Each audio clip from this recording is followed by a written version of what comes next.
Hi, I'm Lizet Dingemans and welcome to another Raw Umber live drawing session. This week we will be doing a painting challenge. The way it works is that there will be a picture on the screen for 1 hour and I will be doing a 1 hour painting along with you. I will be giving hints and tips and you'll be able to see my palette. Of course, I will also be in the chat if you have any questions during the video. It's up to you to paint the same picture I am painting, to download one from the model pack or set up your own still life using the challenge that we line out every week. Make sure to then post your work on Instagram using the hashtag #RawUmberChallenge and we will be able to pick a winner each week. The winner will win £25 worth of Jackson's vouchers. Right, let's get started. Hello everybody and welcome to the first online raw umber painting tutorials. In this tutorial series we will do 4 paintings. In this first one I will start with just a simple monochrome painting, and so the theme for this week will be monochrome. And we do have a model pack, we have some pictures, I have the still life in front of me, but I also have provided you with a photo so you can see what I'm looking at. And you can choose to draw along with my photo, pick one from the model pack, or set up your own monochrome still life. So I will just painting along for this 1 hour, and you can choose to join me or just watch and paint your own picture later. Feel free to use any technique that you want. You can join in on the oil. We do have a materials list and a materials video for that. But if you'd rather use gouache or watercolor or acrylic, that's all fine as well. Okay, so I'm going to start with the drawing. So I thought it would be good to start with just charcoal, just to be able to bridge the gap between drawing and painting a bit better. So like I would in the drawing, I'm going to start with top and bottom first.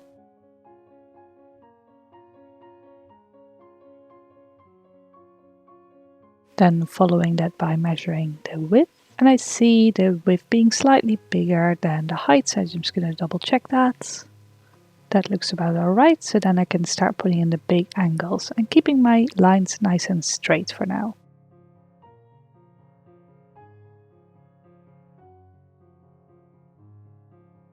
And I'm just using willow charcoal for this. It's nice and soft and easy to erase. And I'm just working straight on the canvas. And what I can do later is take some hairspray or some fixative, fix it on the canvas, and then I'll be able to paint directly on top. Now of course this only goes for oil paint, but I imagine it's pretty similar for watercolor or gouache. And as you can see, I'm trying to keep my strokes pretty broad for now. No need for details as we're going to go and paint over them anyway. But it's always good to just measure things. So for instance, see the nose being about halfway. And then I can just put that in. So I'm trying to focus on the measurements and the big shapes and not to worry too much about the details.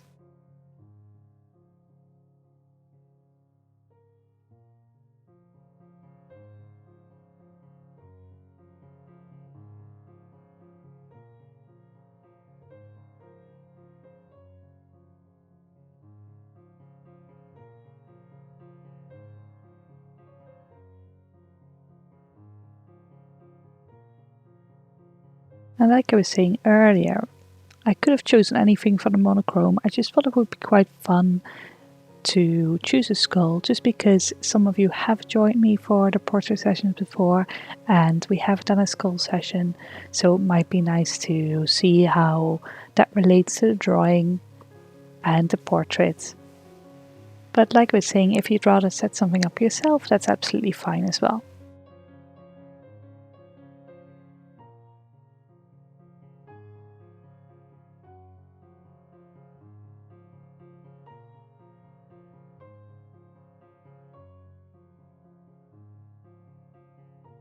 And so you'll immediately see when you have joined me before for some of these drawing videos that all the stuff that I say in the general portrait and figure videos is that keep the shapes broad, look for the shadows, look for the light shapes, all of those things apply exactly the same in painting.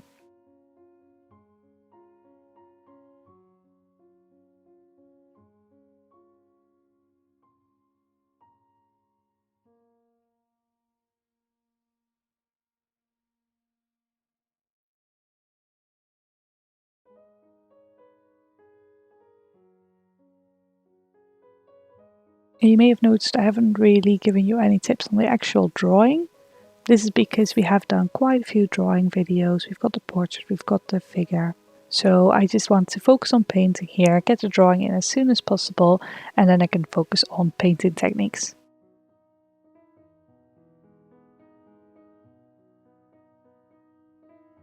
But if you do feel like you want to get into the drawing techniques a little bit more, as our subscribers probably know, we do have these figure and portrait drawing sessions, so they're a really good place to start.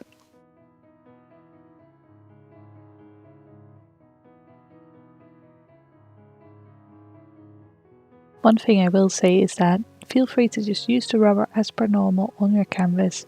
It won't make any difference in terms of how it affects the paint, so feel free to just draw for as long as you need to, and then we will spray it afterwards.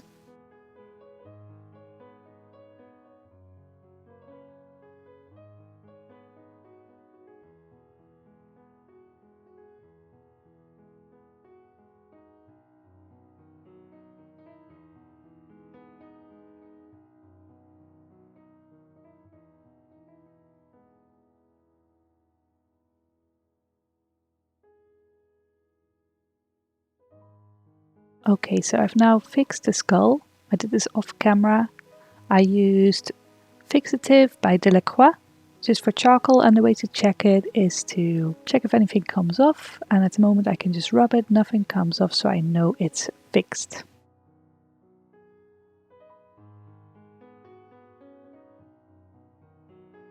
So I'm just going to start setting up my palettes before I start painting. I'm using a New Wave wooden palette. I've got my black over here, ivory black. I've got to put some raw umber on. I've got a dipper filled with some Sensador. I'm going to put my raw umber next to my black. So I always work from a light to a darker palette. So the raw umber would be the mid-tone there. And then I've got my titanium white, which I place on the very end of the palette.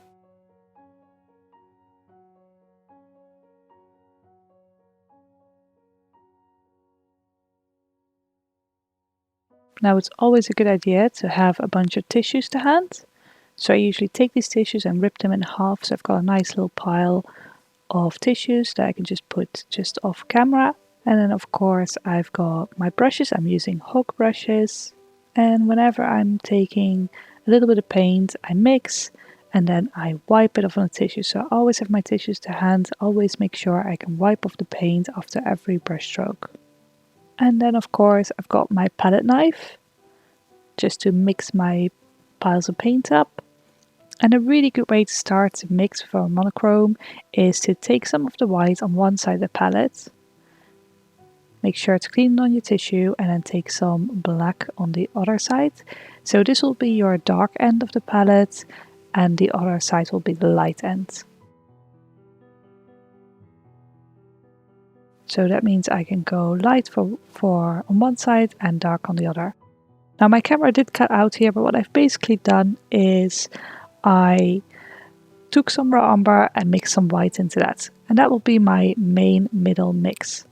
And I can really judge it quite well because my wooden palette, I clean it every week.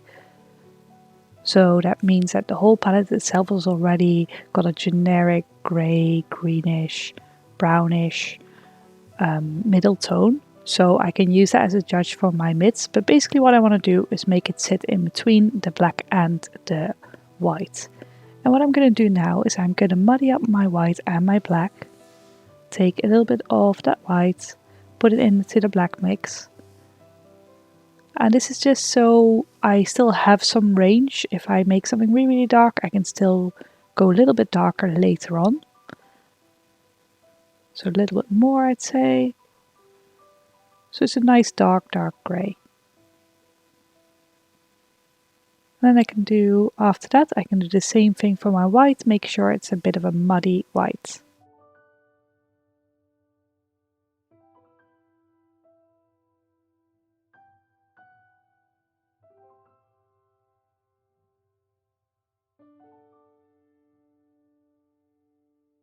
And this helps me because if I want to say, oh, I just want to go a little brighter than I've already done, I can still jump into the pure white. But for most of it, I'm going to use my diluted white. So now I've basically got my three values, light, mid-tone and dark. And this is very similar as what I do when I draw. I use a light and a dark tone.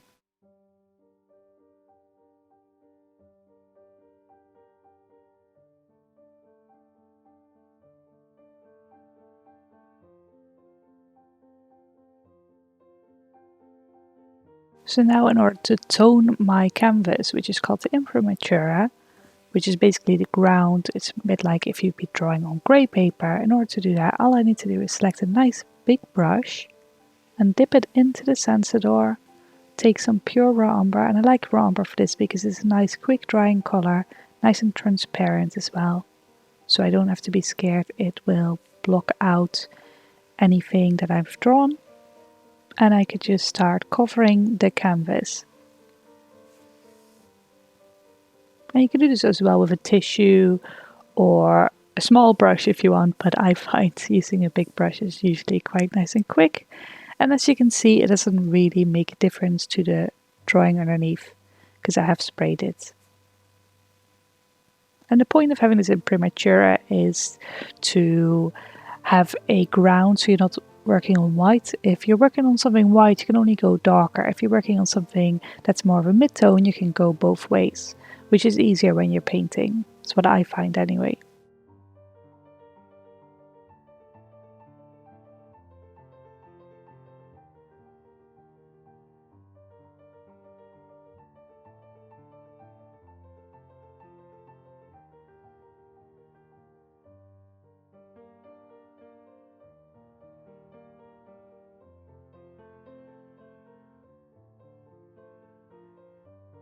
You don't have to worry about this being neat or anything. All we're going to do is use this so we can pull out the highlights, so for instance on the forehead, and also darken the darks, for instance in the shadows.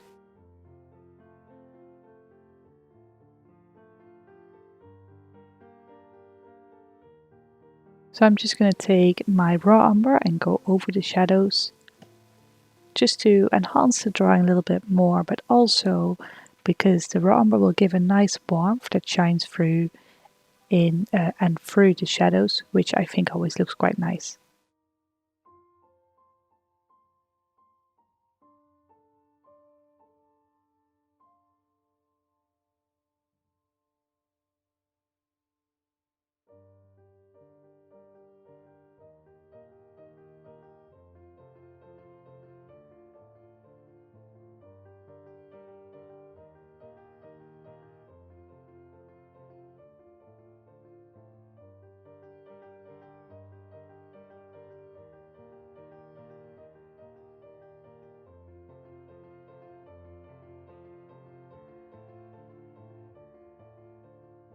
Just getting rid of any used tissues, always good to have a bin nearby.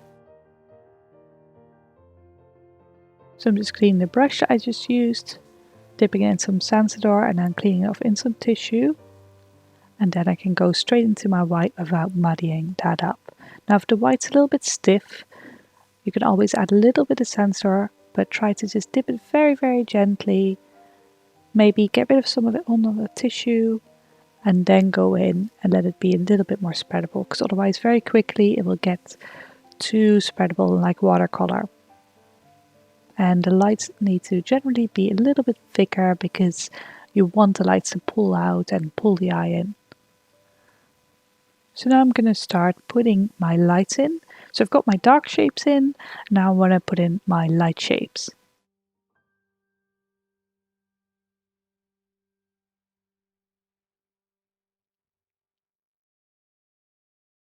And I'm not looking for anything complicated here. I'm not even thinking, is that lighter than that?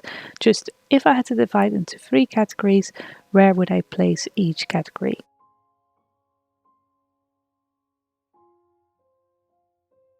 And I'm going to switch to a slightly smaller brush at this point. I like to have a brush that is about the width of the shape I'm trying to make. So as you can see on the nose, that's just one shape and I don't have to keep going over it with loads of little strokes. So I always try to use the biggest brush that I can get away with. And this sort of helps with not making a painting look a bit overworked. Or it also helps you to stop yourself to get too much into the detail too soon.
And now I've got a feeling I've got all my lights in.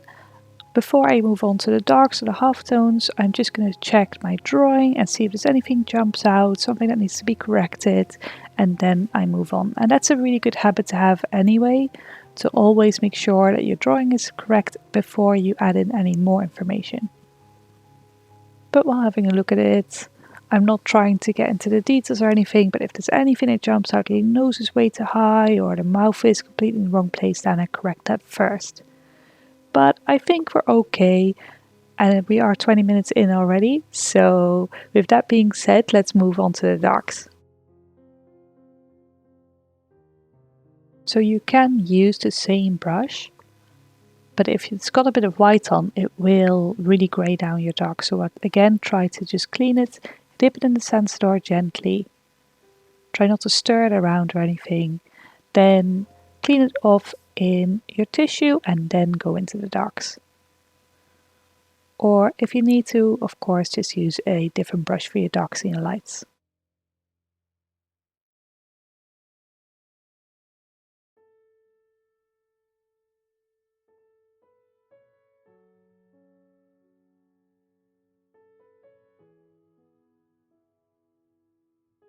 And at this point you might want to look at temperature. So I see that the cloth is very, very grey, much greyer than the raw umber. So I'm going to start using it for the cloth first. So I might need to use my big brush for that. Again, dipping it in, cleaning it, and then going into the darks.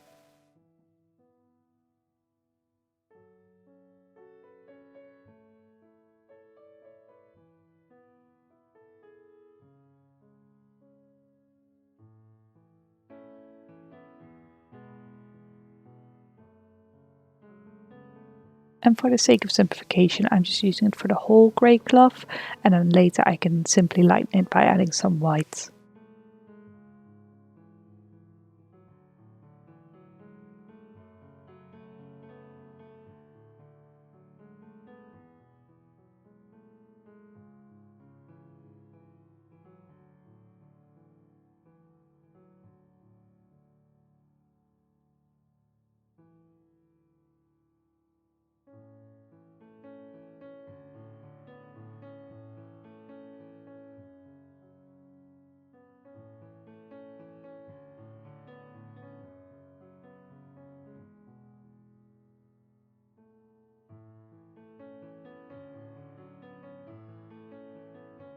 Now I want to cover my other shadows.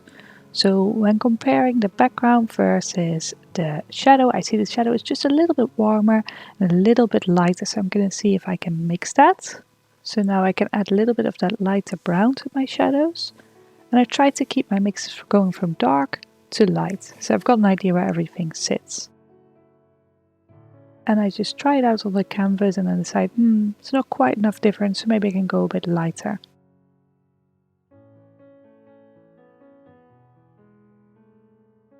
Now that seems a little bit better. There's not much difference, but we kind of want that in the shadows. With the shadows I try to keep them quite dark. And this tone I've got right now, which is between the light and the dark, is already pretty light. And I don't want to get into the light areas. So I really want to draw a boundary between my light area and my dark area. So mixing this way enables me to keep my darks quite dark.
So now on the canvas you can see tonally there's quite a big gap between this shadow as well as that light.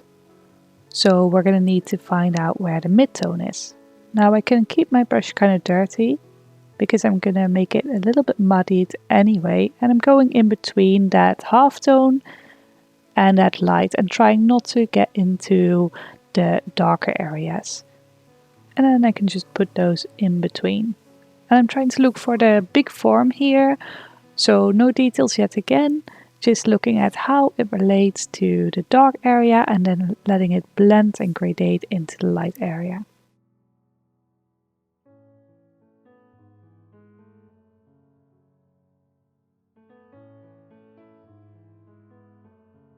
So for example, this is now the lightest area and I want to make it darker as it turns round into that shadow. So I'll use a slightly lighter mix for the lighter end.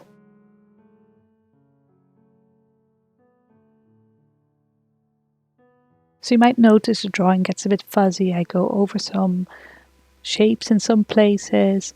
It's actually a good idea to do that because it's really easy to let oil paint be really harsh and have these harsh ridges where you didn't really go over the shapes. So always try to slightly go over the shapes and then I can always pull the drawing back later.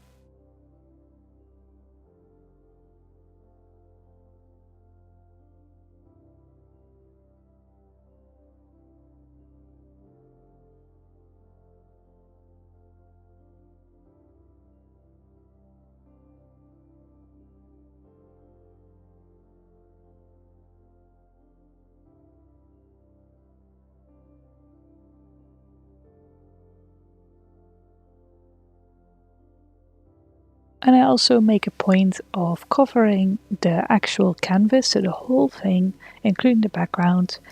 And this is an important step and you should do as soon as possible whenever you're painting because all these values relate to each other. So something may look darker when it's something next to something light, something may look lighter when it's next to something dark. So I always make sure I've got all my values in and my tones, and then I can start thinking, okay, and how does this all relate?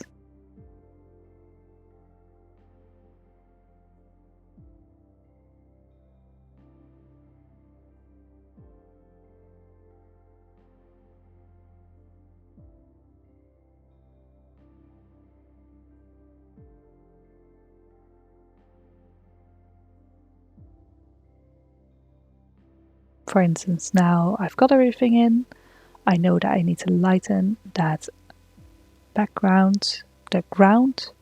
So I'm just going to go in with a little bit of a grey and just lighten it up.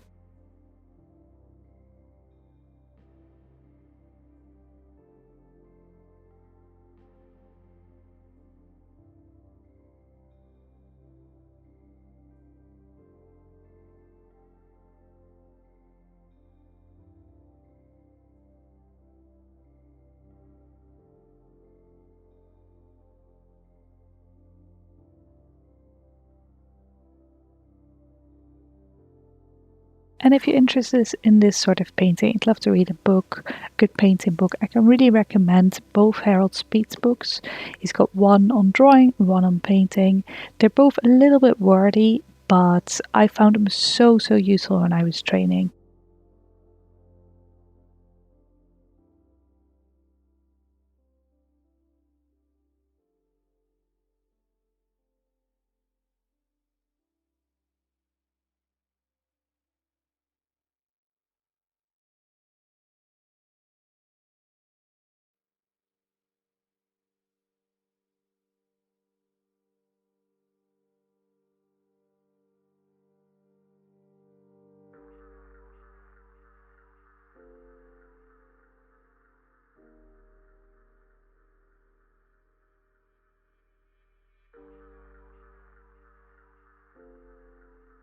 And I'm just using that raw umber to basically color in my shadows, just because I see them being a bit warmer. And this is completely optional. If you're finding cool and warm a little bit confusing at the moment, just do completely black and white paintings. I've seen many amazing paintings that are just completely monochrome.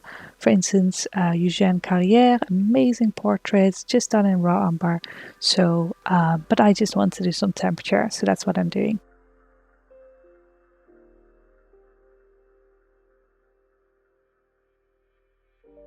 And if you run out of paint, like I have, always just add a bit more. Don't try to just keep mixing with a little bit of paint. Always make sure you have more than enough on your actual palette.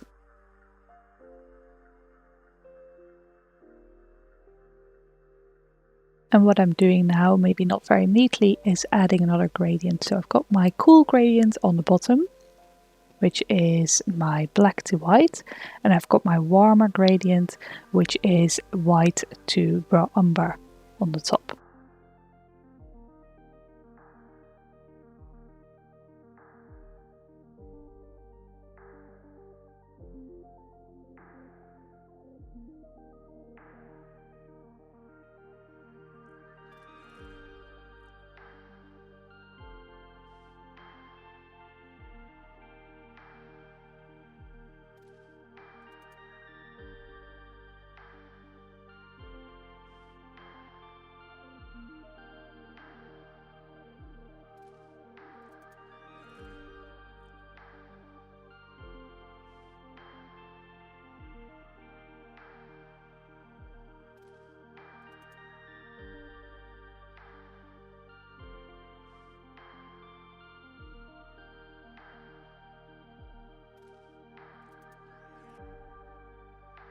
And what I'm doing now on the actual canvas is I'm trying to reinstate the drawing a little bit, because of course that got a little bit lost when we were doing the covering of the canvas.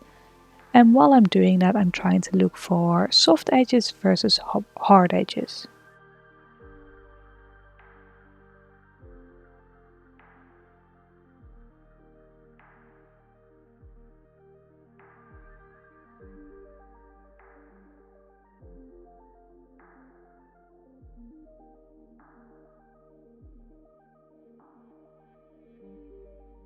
And of course reinstating some of the drawings. For instance, changing the nose a little bit, adding some more darks on the background to make some of the lights pop a bit more.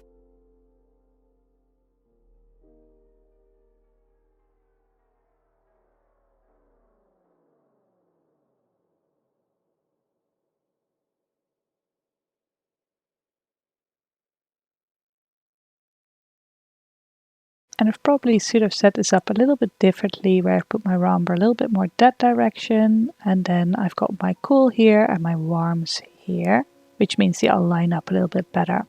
But like I was saying, if you don't want to do that warm and cool, don't worry about it. You can just do one string of dark to light, either the warm one or the cool one.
And while I'm reinstating my drawing and adding to my values a little bit, feel free if you have any questions to ask me anything you like in the comments. I'm here if you're watching this live.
And if I feel quite happy with the drawing at this point, I can take some of my pure black on my palette and add it to the dark. So I'm creating my darkest dark here, and then try to find the darkest areas on the whole painting.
Now adding in the darkest dark can give quite crisp edges, and that's not always what you want because of course the back of the skull is turning away. So what I'm doing is with a reasonably clean brush, I just go over the edges following the form, not lifting the brush. Try not to do lots of little dabbings, and that will just about soften it. Then I might need to do that again, clean the brush really quickly, and again following that form, not adding too much pressure and just giving a very light blend.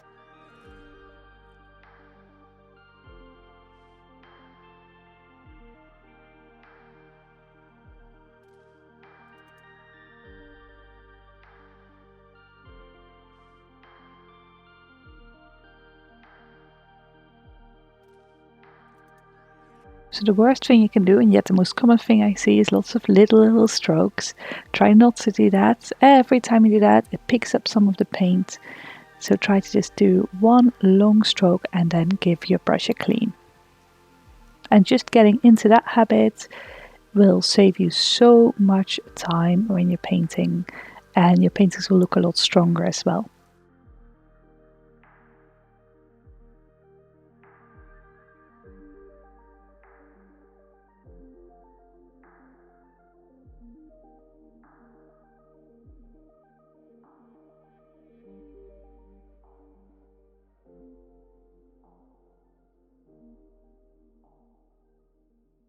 Another thing you can do is if you want to change the shape, you can just push with the brush. So again, leave it on the canvas, don't lift it, but just gently push it outwards. And this can give really nice crisp edges, or depending on the pressure you use, nice soft edges. And I find it really useful because it lets me slightly mold things into the shapes that I want them to be. And it is in fact actually very similar to drawing with a brush in charcoal.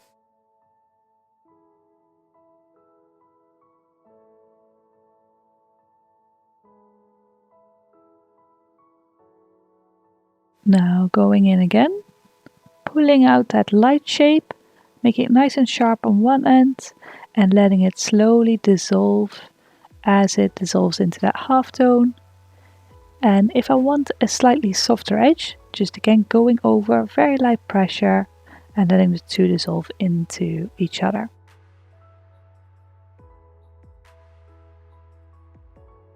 You may have to do this a few times, so clean your brush and then go back in.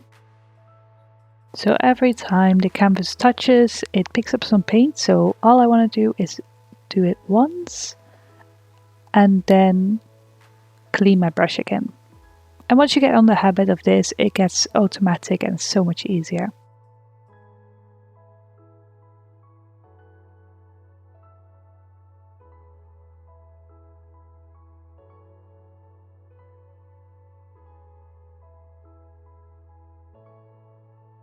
And then again, doing some mixing, going back in and doing the next shape. Now, of course, the tips I'm giving are related to oil painting. This is the medium I know, so that's all I can say about that. But again, feel free to use whatever medium you want to use. And a lot of these tips and hints are applicable for every medium, so going from big to small shapes, that sort of thing. It's pretty universal for drawing and painting.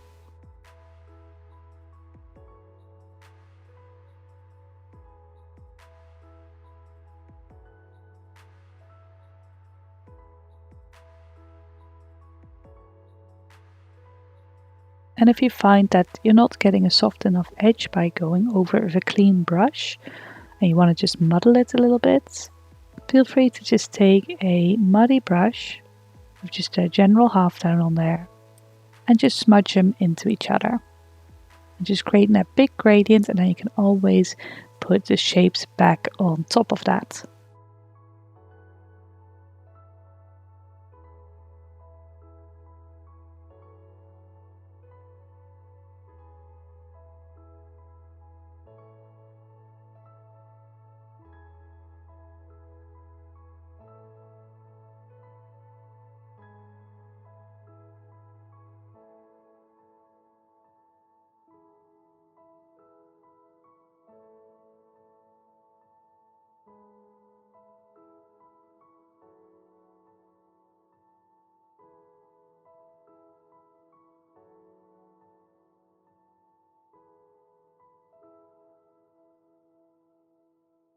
Now, of course, we can't really do shapes in the skull without doing the shapes in the background.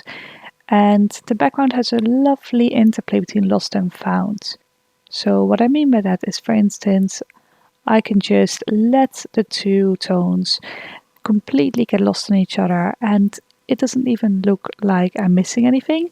And that's really great because, like drawing, that gives just a sense of realism to the painting.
And here you can see me put on a little dark mark on the side of the nose, and that's just because I didn't clean my brush, always knowing when that happens, but oil paint is not very forgiving in that sense, so always make sure to clean your brush after every stroke. If that's the only takeaway you get from this video, I'm already very happy.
And when putting in the highlights, don't worry too much about little details like the teeth.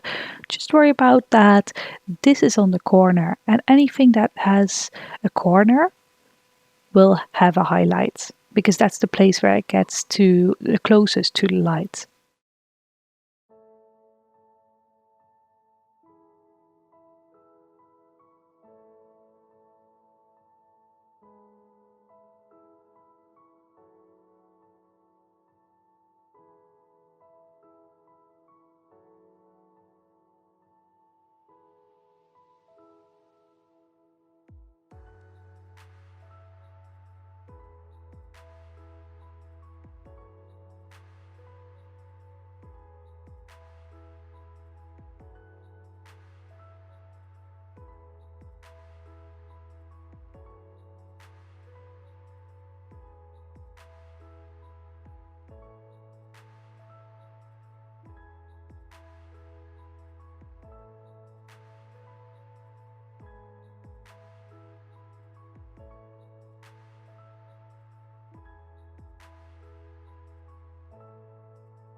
In terms of brushstrokes, I really love cross-hatching if I want atmosphere, so I'll use that in the background.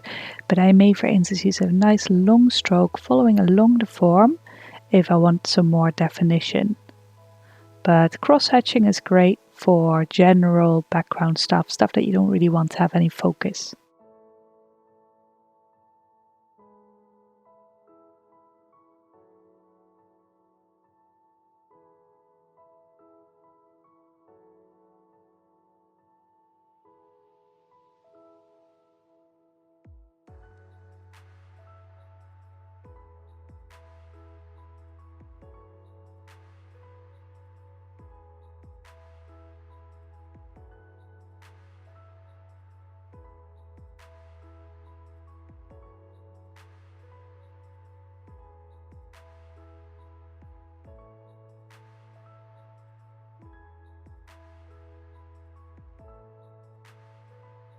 Now we're nearing the end of the pose, so this might be a place where you can start putting in the pure light accents. So going with my pure titanium white. And it's good to try and figure out where do you see those lightest lights. Just over here. And you can get it really nice and thick if you like. It's good to be able to paint with a nice amount of paint.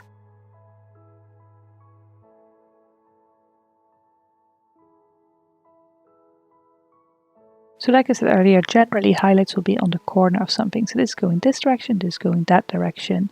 So that means the highlight will sit on the corner. Same thing on here, we go this way, and therefore the highlights will sit on the corner again, because that is the area that is pointed towards the light and therefore receives the most.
Finish is just really just looking at smaller shapes. So instead of holding down on should I put that there or this big shape, I'm instead looking at this little angle and maybe I can change that, or can I add a little shape over here? And for instance, we could maybe get into the teeth. So it's not really about changing your technique, it's just about making it more and more precise.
So generally try to work from more important shapes to less important shapes. The shape I'm doing right now is not very important, but since we're getting into the last minutes, I thought it would be nice to get into it a little bit.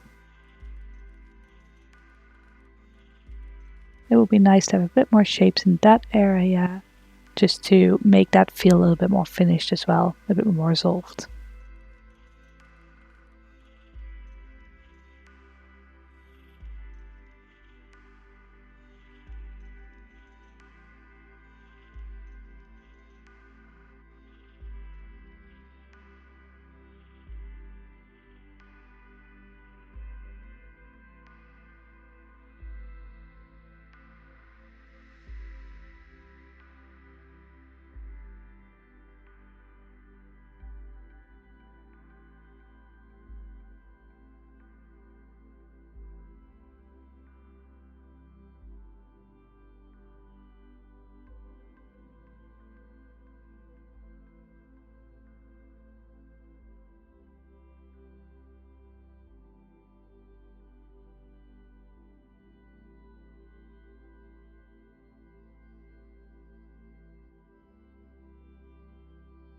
And the finish, like I was saying, it can take a long time.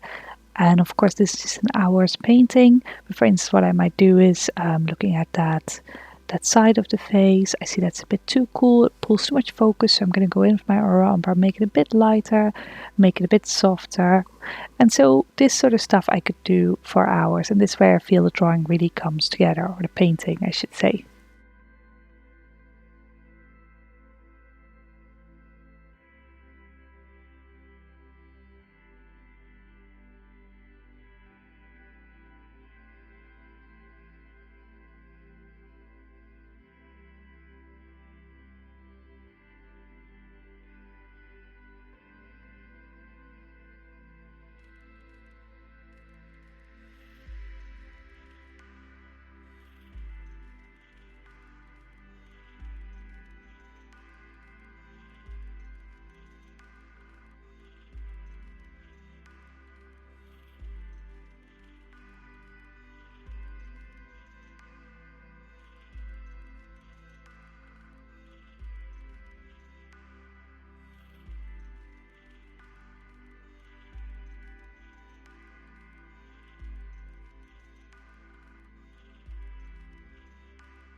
So the final note I want to make is a more general note. If you're painting or drawing anything, try to keep it in the focal point. So for instance, the fold just behind his chin, when I'm putting that in,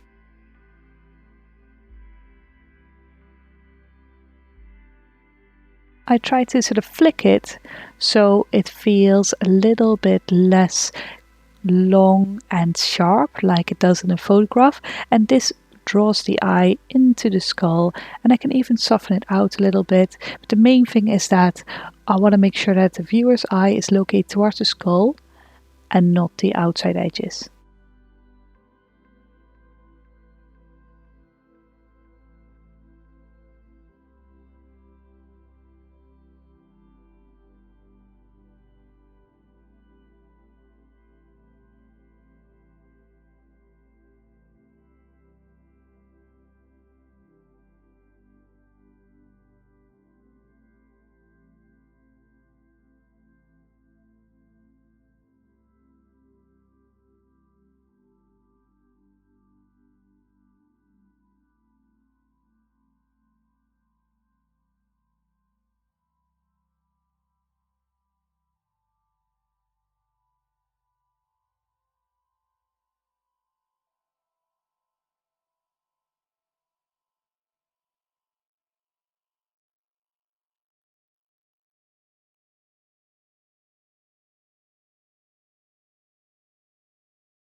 Okay, so I think we've pretty much hit the full hour now, so I'm going to leave it here.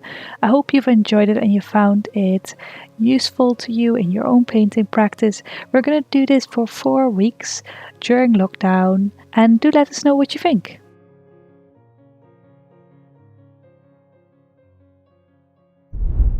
Thank you again for taking part. Don't forget to hashtag your work on Instagram using the hashtag #RawUmberChallenge.